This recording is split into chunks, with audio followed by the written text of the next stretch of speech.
Angina comes from the Latin angere, which means to strangle, and pectoris comes from pectus, meaning chest. So angina pectoris loosely translates to strangling of the chest, which actually makes a lot of sense because angina pectoris is caused by reduced blood flow, which causes ischemia to the heart muscle, or a lack of oxygen to the heart. Almost like the heart's being strangled, which causes terrible chest pain. Stable angina or chronic angina is the most common type of angina, and it usually happens when the patient has greater than or equal to 70% stenosis, meaning 70% of the artery is blocked by plaque buildup. This small opening that blood flows through might be enough to supply the heart during rest, but if the body demands more blood and oxygen, like during exercise or stressful situations, the heart has to work harder and therefore needs more blood and oxygen itself. It's during these times of exertion or emotional stress that people with stable angina have chest pain, since the blood flow isn't meeting the metabolic demands of the heart muscle, or myocardium. But the pain usually goes away with rest. In the majority of cases, the underlying cause of stable angina is atherosclerosis of one or more of the coronary arteries, the arteries supplying blood to the heart muscles. Other heart conditions that might lead to stable angina are ones that cause a thickened heart muscle wall, which would require more oxygen. This increase in muscle size can be due to hypertrophic cardiomyopathy from a genetic cause, or as a result from the heart having to pump against higher pressures, as is the case in aortic stenosis, which is a narrowing of the aortic valve, or hypertension. These larger, thicker heart muscles require more oxygen, and if the patients can't meet the increasing demands, they feel pain in the form of angina. Whatever the case, the heart needs blood, and if we look at the heart wall, there's 3 layers: the outermost layer, the epicardium, then the myocardium in the middle, and then the endocardium inside the heart. The coronary arteries start up in the epicardium, and then dive down and supply all the heart tissue.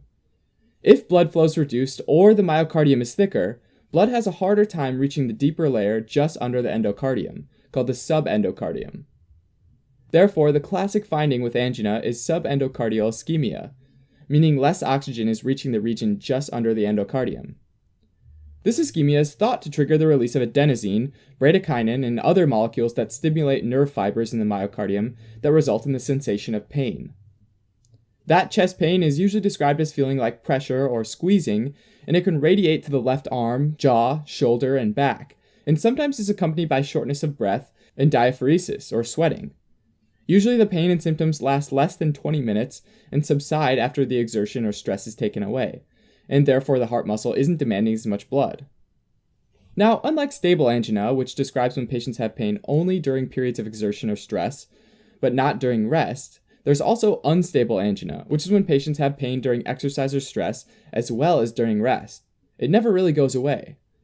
Unstable angina is usually caused by rupture of atherosclerotic plaque with thrombosis, meaning a blood clot forms on top of a mound of plaque.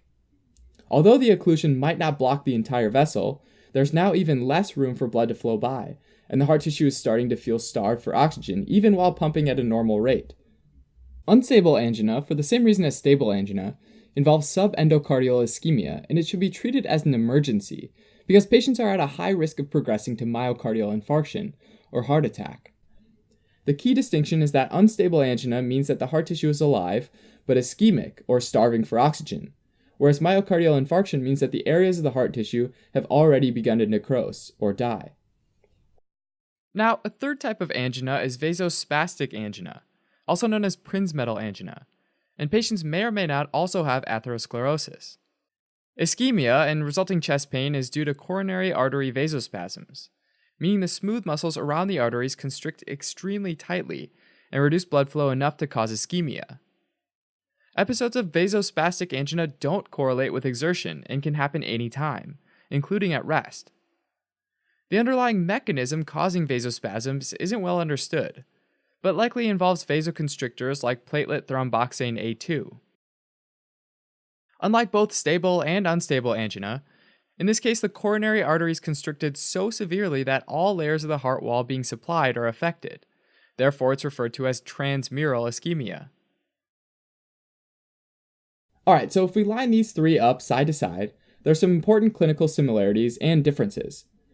First, it's super important to remember that in each case, the injury to cardiomyocytes isn't permanent, meaning it's reversible and the cardiomyocytes don't die, which is how this differs from myocardial infarction.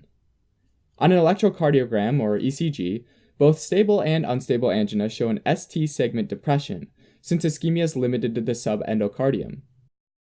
In contrast, vasospastic angina shows ST segment elevation due to transmural ischemia. Rest tends to relieve stable angina, whereas unstable angina and vasospastic angina can happen anytime, including at rest. In terms of medications, all three can be treated with nitroglycerin, which is a vasodilator that increases blood vessel diameter to allow more blood flow. In addition, vasospastic angina also responds to calcium channel blockers.